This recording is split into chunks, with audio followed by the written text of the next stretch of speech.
વાત કરવામાં આવે તો સુરતના ઉમરપાડા તાલુકાના 15મી ઓગસ્ટ 2024ના રોજ 78માં સ્વતંત્ર દિનની રંગેચંગે ઉજવણી કરવામાં આવી હતી।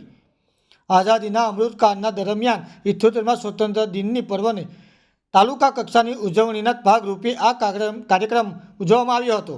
ત્યારે તાલુકાના કક્ષાના આ કાર્યક્રમ ધારાસભ્ય ગણપતસિંહ વસાવાના અધ્યક્ષસ્થાને ઉમરપાડા તાલુકાની પીનપુર પ્રાથમિક શાળા ખાતે યોજવામાં આવ્યો હતો।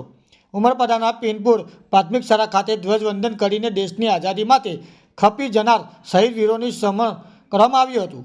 આ કાર્યક્રમમાં જિલ્લા પંચાયતના સદસ્ય રાજુ વસાવા, ઉમરપાડા તાલુકા પંચાયતના પ્રમુખ રમેશ વસાવા સહિત મામલતદાર, તાલુકા વિકાસ અધિકારી અને ઉમરપાડાના વન વિભાગ આરએફઓ અનિલભાઈ વડપડા, વન વિભાગના આરએફઓ ભોલસિંહ સિંહ સહિત ચૂંટાયેલા પદ અધિકારીઓ, વરિષ્ઠ નાગરિકો તેમજ ગ્રામજનો ઉપસ્થિત રહ્યા હતા। આ કાર્યક્રમમાં ઉપસ્થિત રહેલા ધારાસભ્ય ગણપત વસાવાને ફુલાર પહેરાવી સ્વાગત સન્માન કરવામાં આવ્યું હતું।